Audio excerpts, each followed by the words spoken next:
Hi viewers, welcome to AS Media. Nandamuri నటసింహం Balayya Babu గురించి సినీ అభిమానులకు తెలుగు ప్రజలకు ప్రత్యేకంగా పరిచయమే అవసరం లేదు. ఎన్టీఆర్ నటవారసుడిగా సినిమాల్లోకి వచ్చారు. తండ్రిలాగానే రాజకీయాల్లో కూడా తెరంగేట్రం చేశారు. సినీ రాజకీయాల్లో తనకంటూ ప్రత్యేక పేరు సంపాదించుకున్నారు బాలకృష్ణ.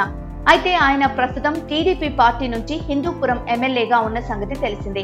మరోసారి ఆ నియోజకవర్గం నుంచే ఎన్నికల బరిలోకి దిగుతున్నారు బాలయ్య. వరుసగా 2 సార్లు విజయం సాధించిన ఆయన ఈసారి కూడా గెలిచి హ్యాట్రిక్ విక్టరీ కొట్టేందుకు రెడీ అవుతున్నారు. ఈ క్రమంలోనే బాలయ్య బాబు తన నియోజకవర్గంతో పాటు రాయలసీమ జిల్లాలో ఎన్నికల ప్రచారం నిర్వహిస్తూ పార్టీ శ్రేణుల్లో జోష్ నింపుతున్నారు. నిన్న హిందూపురం నియోజకవర్గం ఎమ్మెల్యే అభ్యర్థిగా నామినేషన్ దాఖలు చేశారు బాలకృష్ణ. తన భార్య వసుంధరతో కలిసి హిందూపురం ఆర్ఓ కార్యాలయంలో రిటర్నింగ్ అధికారికి నామినేషన్ పత్రాల్ని అందజేశారు. అయితే ఈ సందర్భంగా నామినేషన్ పత్రాల్లో తన ఆస్తులు, అప్పుల వివరాలు పేర్కొన్నారు. బాలకృష్ణ ఆస్తుల విలువ 81,63,00,000. ఆయన భార్య వసుంధర ఆస్తుల విలువ 140,38,83,000. ఇక ఆయన కుమారుడు మోక్షజ్ఞ ఆస్తుల విలువ 58,63,66,000 ఉంది.